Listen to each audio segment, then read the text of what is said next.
Rockstar has finally dropped new marketing materials for GTA 6. It's over 400 days since trailer 2, and like almost 1,500 days since the game was announced. Thank God we finally have something. So let's take a deep dive into everything we got and place everything onto the GTA 6 community map. My name is Saukko and I help with the creation of the GTA 6 mapping project. And I'm excited. We have 3 new things. First, several versions of the cover art. We have widescreen, portrait, whatever, ultra wide, several new versions. And then we have this video clip which has been added to the Rockstar website, and there are a lot of things here to analyze. We are gonna do a few zoom-ins and stabilizations, so this is worth watching. And then we have this artwork, which is technically also part of the cover art, but we have a wider version of it here. And I guess we do have a 4th thing, which is new Rockstar Games profile pictures. Instead of the old orange, they are now blue and pink. Let's start analyzing the video clip, as is the most important one in terms of mapping. We have 8 seconds of constant movement, so some of the mappers will be able to 3D model this automatically, and unfortunately it does blur out, so it's kind of hard to see some things in the end. It's kind of crazy how blurry all of this is, even though it's a 4K video, and the main reason for it is that I'm zooming way too in. So first, here on the left we have the nuclear power plant, which is based on the Turkey Point nuclear power plant, and here we can see the 2 cooling silos, and here more on the left 3 of the stacks. We have seen this before in screenshots and trailers, and it's already placed on the map, but it's always a good thing to see things returning. Something I just noticed here at the start of the clip. You can actually see everything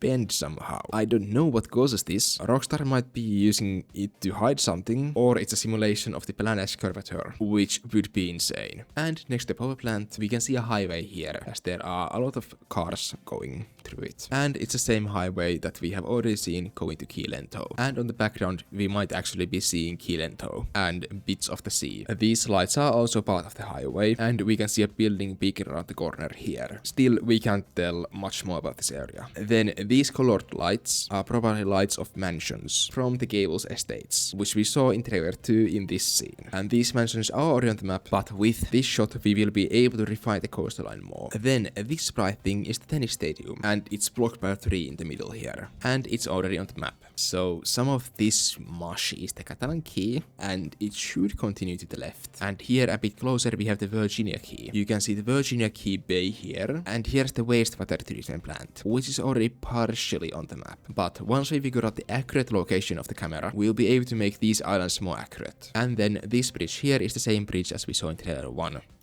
Then don't get confused with this billboard, it's not a building on Catalan Key. Port is mostly just usual port stuff. We do have some cranes which we haven't seen before. Of course, these cranes are there in real life, and we haven't seen the ship they are loading before. Then this is the highway going over the port, and we can see some new off and on ramps here. And then there are a lot of these port entrance gates, basically straight from real life. And then of course there are a lot of containers. Containers. And we can see a lot of trucks too. I think these are new models, and most of them are white for some reason. And interestingly, this bit of road here has survived in the game since the leaks, as we saw it in the minimap, contrary to this area of the port, which has actually changed slightly since trailer 2, so Rockstar is still actively making changes to the map. Other than those in the port, we can actually climb all the way up the cranes in the port, as you can see stairs here. And then of course this side of the port has the same old cruise terminals we saw in this screenshot and have known for a while. Of course they are already on the map. Unfortunately, we have seen this cruise ship already 3 times in the same place. In this screenshot, the new video clip, and the Vice City postcard. So I'm kinda getting scared that it's gonna be a permanent fixture on the map. No moving cruise ships for us. And then of course, we do have this smaller container ship. I'm pretty sure it's new, as we only saw the even smaller ones in trailer 2 and trailer 1. Then let's take a look at the beautiful Vice City skyline.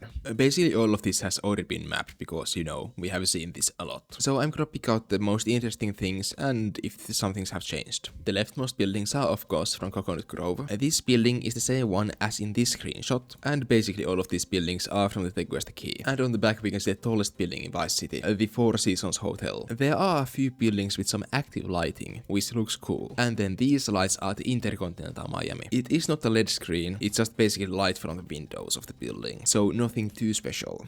You can see a lot of cars running on the background. This is a highway, but we are not completely sure yet what this is. Same with this building on the background, but it's probably one of the airport hotels. And then these are the Hard Rock Cafe and the Ferris wheel, which we already saw in the screenshot. And unfortunately, the Ferris wheel does not appear in the water. It doesn't have a reflection, unlike the Hard Rock Cafe right next to it. Though this implies that the Ferris wheel will be moving, because Rockstar has been excluding moving items from reflections. This is the Sahara Arena, and on the background we can see the stadium in Rockridge. And the lights around it are of course from Rockridge again. This is the Seaglide Atkins Courthouse, and this is the Arts Center. And this bridge here is the same one as the one on which Lucia and Jason are driving on. And then this island is the Watson Island. Again, here is the tunnel entrance to the port. Here on the right you get the base of the spire. And this is the Jungle Island Zoo main building. And this is the Watson Island Marina. And then we get our first good look of the MacArthur Causeway. And it's a bit wrong on the current map. This area will be changing a lot compared to the previous maps, as this area has been in a blind spot since the leaks came out. So we haven't seen anything in here. Then this is the bridge to Star Island, and we can see a bit of the island itself here on the right. Then Rockstar has removed several buildings from Fisher Island. Basically, of this island, all here under the red has been removed, including the Southern Ferry. So only this substation, this building, and the Western Ferry Terminal remains, as we can actually see the top of the ferry here. So ferries might actually work in the game. Then they have rearranged the Coast Guard station. Firstly, they have moved it more north, so that it is partly under the highway. They have cut out these buildings, and this building is on the northern side of the highway in-game. And they have modified this building by making it shorter and adding a helipad on its roof. And on the helipad you can see orange and white Coast Guard helicopter. There are some patrol boats here, but no big vessels yet. Then let's take a look at some of the air traffic before we move to Vice Beach. We have a new Maverick. Either it's a completely new model, or Rockstar has replaced the placeholder one from GTA 5. And this one actually has closed doors, unlike previously.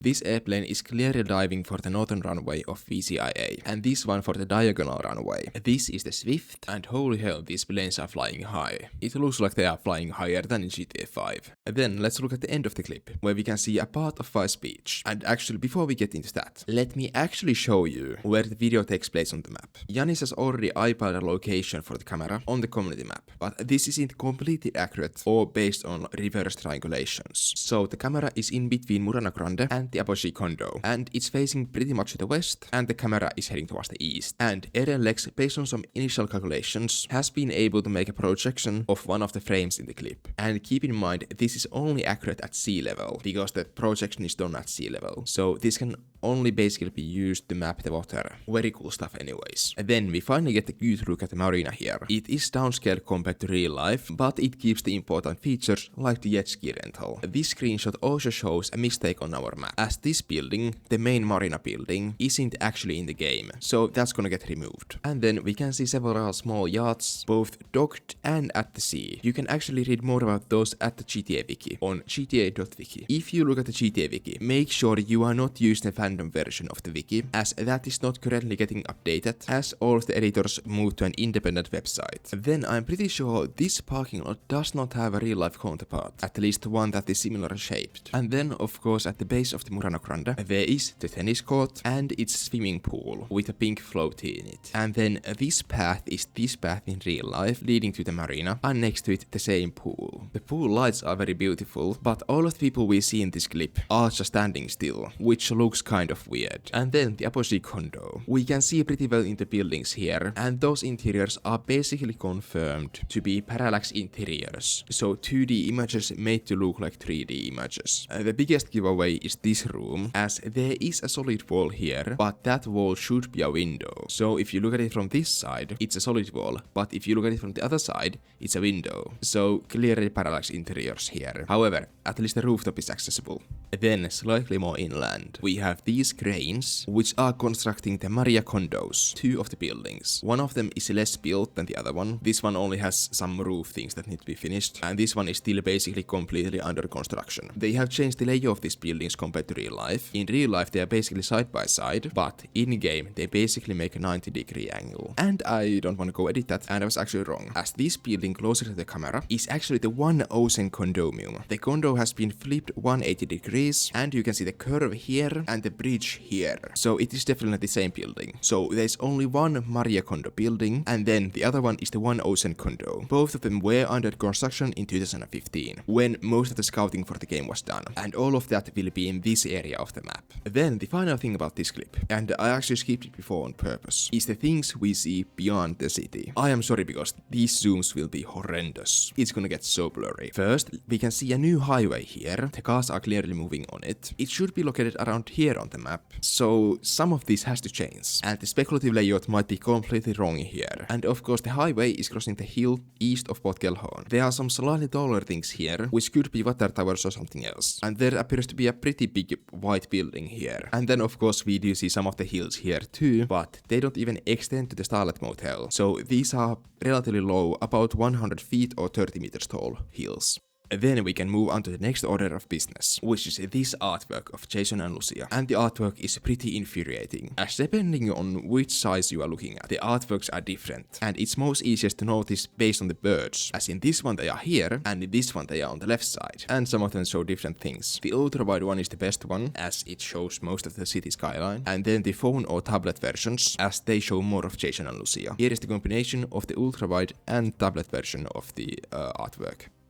But then, to the important stuff. The island they are on is actually fake, as it isn't in the game. This is similar to this GTA 5 artwork, which also was on a fake island. But still the artwork takes place somewhere around here, based on the background. But other than that, the background is basically the same one as in this clip, so I'm not gonna dive too deep into it. Lucia is holding the Nipper 38 pistol, which is made in Brazil, and it's based on the Argentinian Versa Thunder 380. Jason has his silver chain, and Lucia has her golden earrings, boxing necklace, and wrist chain, which we already have seen in trailer 2. Lucia also has some scrapes in her knuckles and her forearm. Then we got a better look at Jason's tattoo. Of course, it's still the Marauder tattoo, based on the 75th Ranger Regiment, and more specifically, he's part of the Bravo Company, of the Alpha, Bravo, and Charlie companies. So he is a rifleman, trained and specialized for direct assaults and airborne operations. Bravo Company was heavily engaged in Operation Enduring Freedom, which lasted from 2001 to 2014. So now it is extremely likely that Jason deployed to Afghanistan. Can't wait to play some flashbacks or prologue there. Other than that, the color scheme is pretty similar to the Trailer 1 artwork's color scheme. So it's a new beginning, get it? Start of the marketing and new start, you get it. Also, Jason has curly chest hair. Then the cover art. And the song we goes with it.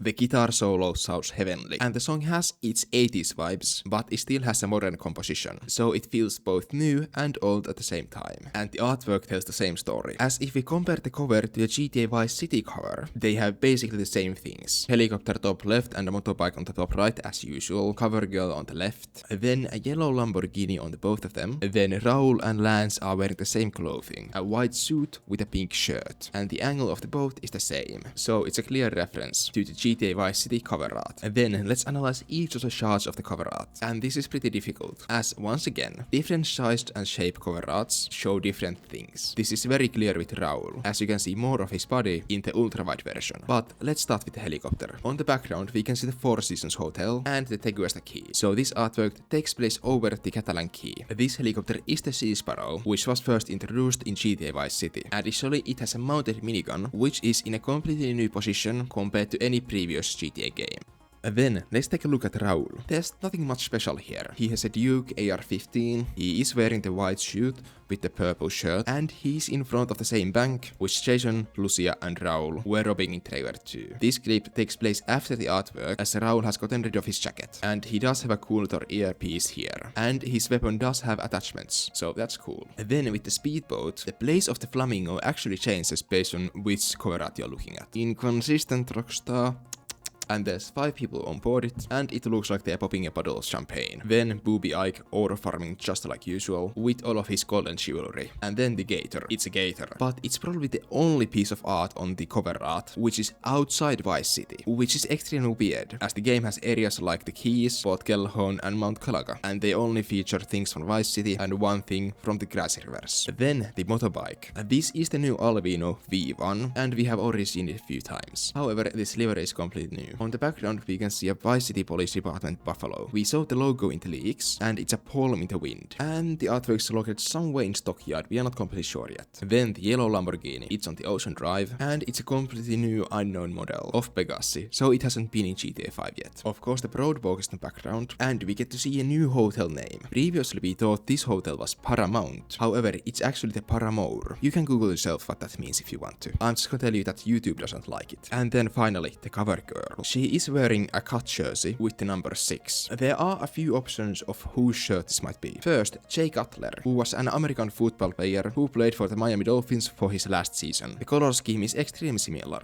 Or it could be LeBron's, as LeBron played for the Miami Heat, and this shirt has the Vice Narcos colors, which is a basketball team, and LeBron, the GOAT, played with the number 6. She is standing in front of the Atoll, bar and grill, and behind her there is a pool. We aren't completely sure yet where this is located, but probably somewhere in Vice Beach. She is holding a Thaw can, which is based on the White Claw drink. She has 2 visible tattoos. 1, the Vice Baby tattoo, and 2, an area code on her wrist, 305, which is the telephone area code servicing most of Miami in real life. And her necklace says Siempre, which means always. And that's hopefully everything. As a final thing, I'm gonna show the side-by-side version of this clip in-game and where it is in real life. And as you can see, it has a lot of similarities. The ghost car station on the right, the jet ski rental at the bottom, the port in the middle, and the skyline on the background. Rockstar is staying relatively true to real-life Miami. Thank you for watching. Comment what you think GTA 6 will cost, or when next week we'll get additional news about the game. And of course, comment if I missed something important in the video. And like it so that more people see this video, and subscribe if you want to see more accurate information about GTA 6, because there is a lot of more news coming, and I'll try to pump out more videos. Of course, mapping videos and other GTA 6 related videos. Thank you.